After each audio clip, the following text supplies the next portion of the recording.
Hello, everybody. The last lesson on 10.3, you guys learned what the equation of a circle is, what that looks like, just the variations of the center versus the radius, and how that all works together. Now what we're going to do is what happens, though, when you move the circle more so off from the origin from 0, 0, and what if the equation is not in standard form? So first thing, just a little review from the last lesson. Here is the standard form when it's at the origin. So x squared y squared equals r squared, okay? And then when we move the center off the origin, we call it h comma k, where if it's a positive h, then it's going to be a minus h.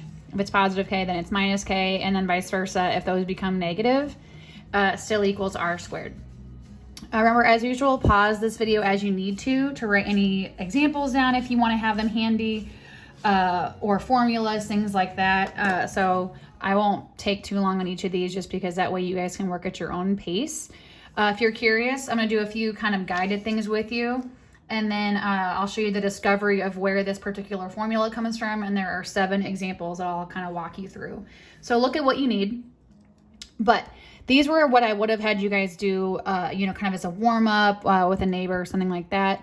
But here I'm asking you just what's the center, what's the radius, make a sketch.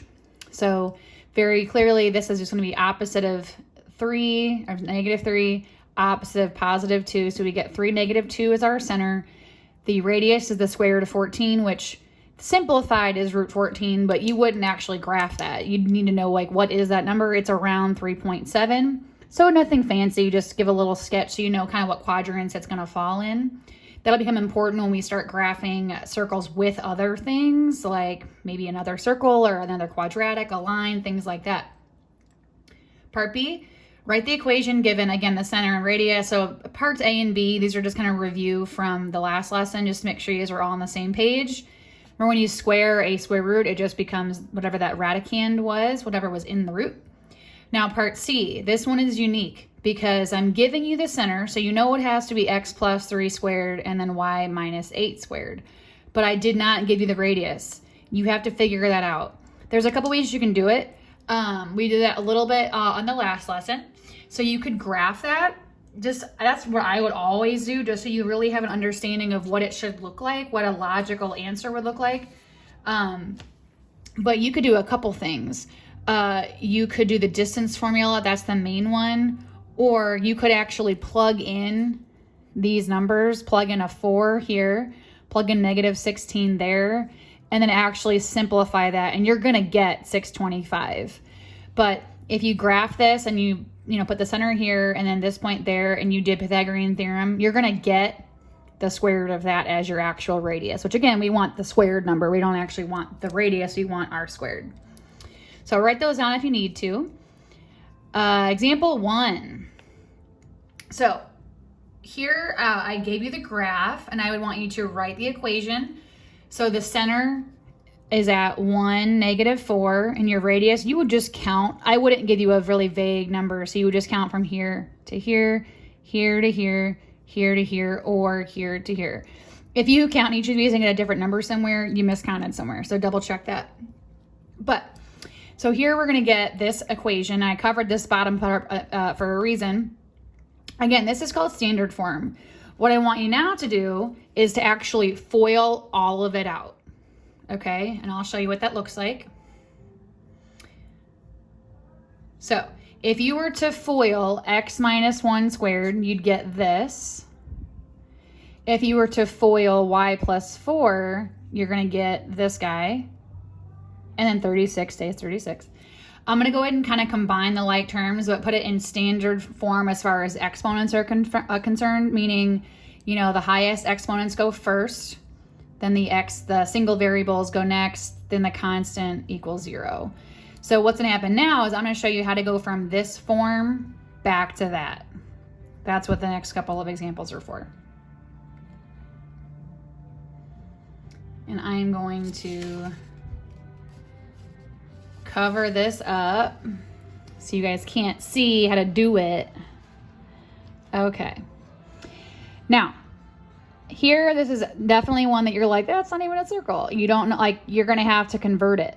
So what you want to do is you're going to essentially complete the square. Now, we did that a while back in the fall when we talked about quadratics and quadratic formula and factoring. So it all kind of comes back to that. What you want to do is get the x stuff together and then get the y stuff together with that constant on the other side. It's going to look like this. Now, you obviously already wrote in the answers here, but it's x squared minus 12x plus blank. Just like when we completed the square back in the fall, you don't know, you have to figure out what that perfect square trinomial would look like. We have a y squared plus 18y plus blank equals, now this constant goes on the other side as a positive 4, and then we don't know what those other two numbers were. So how we figured these out was we took this b term, you divide it by 2, and then you square it. So it's a positive 36. Take positive 18, divide it by 2, and square it to get a positive 81. So we still have to balance it out. What happens to one side has to happen to the other.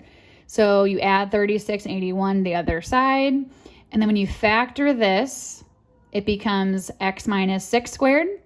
When you factor this, it becomes y plus 9 squared, and then it equals that number. So when we do all that, it looks like this. Now you actually have it in standard form, which we've been doing the last couple of days. Where our center is the opposite of this, so positive 6. Opposite of that's negative 9. The square root of 121 is 11. It won't always be a nice whole number like that, but early on it probably will be.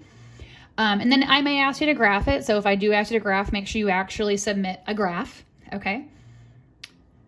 Let's do another one of those. So here, find the center and the radius. So again, I'm not going to ask you to find the equation of it if it's not actually a circle, okay?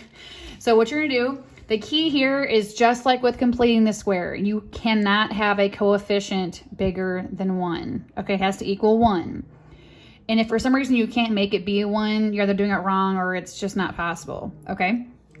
So divide everything in this case by 2. And we have this. So then you're going to move the 2x over here. Now the nice thing about the y is that's essentially already in standard form because it's just going to be the value of 0. So you don't really have to complete the square per se with the y. And then 3 is already by itself on the other side. So when you write x squared minus 2x plus blank, okay, that's what this is saying right here. A 1's going to go there because that's what's negative 2 divided by 2 squared is. We already have that one good to go, so you only have to add a 1 over. And we get this as our equation of the circle, where the center is at positive 1, 0. The radius is square root of 4, which is 2. And naturally, you would not write plus or minus because obviously you wouldn't have a negative radius. So just keep that in mind moving forward. Okay. Again, I'm going to kind of cover these up so you can see. Come on. Okay. So again, here's the original. So if you want to try it on your own first, I would push pause so you can try it on your own and see if you can get the right answer here.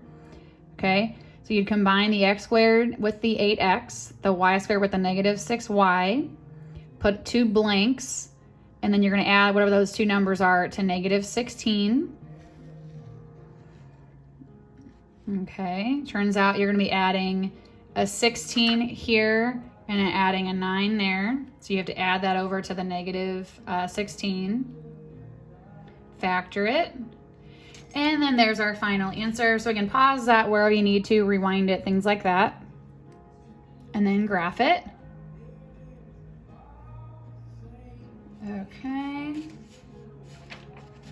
Now this time, you're not gonna graph, we're just translating. So the graph of x squared plus y squared equals 100 is translated 2 units to the right. So think about what that could look like, what the original could look like. It's gonna be at the origin with a radius of 10. I'm just shifting it to the right. Ask yourself, is that going to change the length of your radius? Hoping you're saying no. So it's going to still be 100. It's just you have to change either the x or the y. Now, when you're shifting left and right, that's only going to affect your x. So your y is not going to change. All you have to think about is, okay, like, am I adding to? Am I subtracting to? If you need to graph it, please do. Like, I know for me, I'm very visual. I personally like to have it graphed because I don't always trust the math in my head sometimes. Like, I want that visual aid of, like, If you're not sure, try it. Write it in there and then graph it and see what happens. It is going to be a -2, okay? Because that's what's going to move it to the right. It has to be the opposite of what you think it's going to be. Just a few more. And same idea here, when you're shifting up, that's going to affect your y. So it's not going to affect your radius squared, and it's not going to affect your x. So if you're going to go up, you have to subtract. Okay?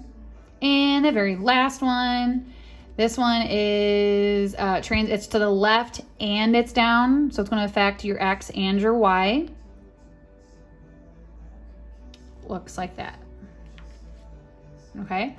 So write those down as you need to.